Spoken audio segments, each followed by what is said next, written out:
જામનગર મહાનગરપાલિકા અને વહીવટી તંત્ર દ્વારા 29 થી 31 ઓગસ્ટ દરમિયાન 3 દિવસીય નેશનલ સ્પોર્ટ્સ ડે ની ઉજવણી કરવાનું આયોજન કરવામાં આવ્યું છે।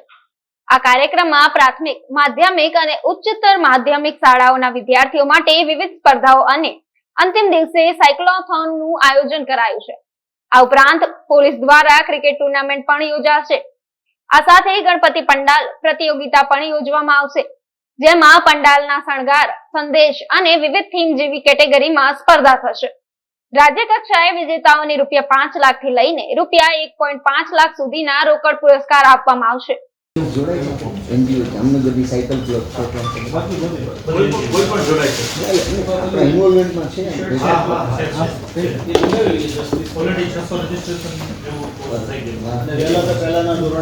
તારીખ 29, 30 અને 31 આ 3 દિવસ દરમિયાન નેશનલ સ્પોર્ટ્સ ડેના અન્વયે અને ફિટ ઇન્ડિયા ફિટ જામનગર રહે એના અનુસંધાને આ બધા કન્સેપ્ટને ધ્યાને લઈને વિવિધ પ્રવૃત્તિઓ શાળાઓમાં, કોલેજોમાં અને સરકારી કચેરીઓમાં કરવામાં આવનાર છે।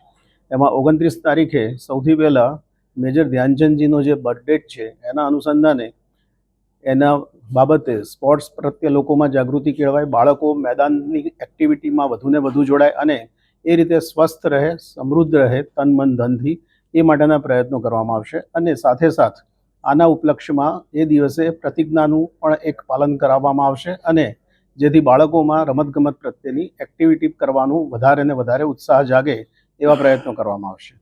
તારીખ 30ના રોજ આપણે પોલીસ હેડક્વાર્ટર ખાતેના ક્રિકેટ ગ્રાઉન્ડમાં એસપી સાહેબની આયોજન હેઠળ જિલ્લાની વિવિધ ટીમો ત્યાં આગળ ક્રિકેટની મેચમાં ભાગ લેશે અને આ રીતે રમતગમત પ્રત્યે જાગૃતિ કેળવવાનો પ્રયત્ન કરવામાં આવશે। તો તારીખ 31મીને રવિવારે સન્ડે ઓન સાયકલ પ્રોગ્રામ હેઠળ જામનગર મહાનગરપાલિકા અને જિલ્લા વહીવટીતંત્ર દ્વારા એક મોટું આયોજન કરીને સાયક્લોથોનનો એ દિવસે એક આપણે પ્રોગ્રામ રાખેલ છે। સવારે 6 વાગે બધાએ રિપોર્ટિંગ કરવાનું રહેશે અને 6:30 વાગે એ સાયક્લોથોનનો શરૂઆત થશે અને લગભગ 8 વાગ્યા સુધીમાં 8.5 કિલોમીટર જેટલો જે સાયકલનો રન સૌએ કરવાનો રહેશે। એ બાબતે જરૂરી રજિસ્ટ્રેશનની લિંક આપના માધ્યમથી અમે પ્રસ્તુત કરી રહ્યા છીએ। આ રીતે 3 દિવસ અલગ અલગ સ્પોર્ટ્સને લગતી એક્ટિવિટી કરીને આપણે આ સ્પોર્ટ્સ ડેની સેલિબ્રેશન કરવાની રાખેલ છે।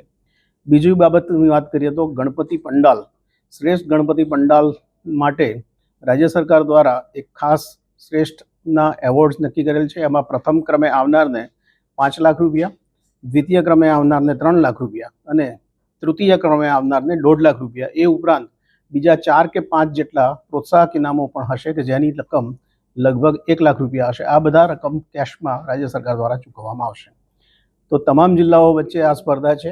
જે શ્રેષ્ઠ પંડાલ હશે કે જેમાં ખાસ કરીને દેશભક્તિને લગતી થીમ હશે, મેક ઇન ઇન્ડિયાને લગતી થીમ હશે, એટલે કે operation Sindoor, make in India, આવી જે ઉમદા થીમ્સ જેમાં હશે એના પ્રેઝન્ટેશનને ધ્યાનમાં રાખવામાં આવશે। એ ઉપરાંત પંડાલની જે રચના છે એની અંદર ગણપતિનું જે સ્થાપન છે એ પણ ઇકો ફ્રેન્ડલી હોવું બહુ જરૂરી છે। સાથોસાથ જે પંડાલ છે એ ટ્રાફિકને કે લો એન્ડ ઓર્ડરને અડચણરૂપ ના હોવો જોઈએ અને સૌ લોકોને અનુકૂળ આવે એ જગ્યા છે કે નહીં એનું પણ ખાસ ધ્યાન આપવામાં આવશે અને પોલીસ અને કોર્પોરેશનની જરૂરી મંજૂરી લઈને સ્થાપેલ છે કે કેમ એ પણ આ બાબતે અગત્યનો મુદ્દો રહેશે।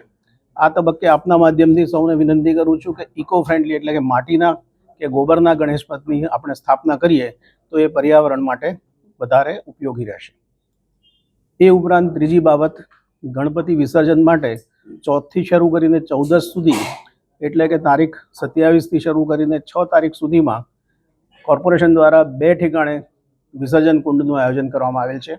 જે સ્થાપિત નક્કી કરેલી છે જગ્યા એ સિવાય અન્ય કોઈ જગ્યાએ કુદરતી સ્થળો પર કોઈ પાણીના જે સ્ત્રોત છે, નદી હોય, તળાવ હોય, ત્યાં ગમે તેમ લોકો વિસર્જન ન કરે એ માટેની ખાસ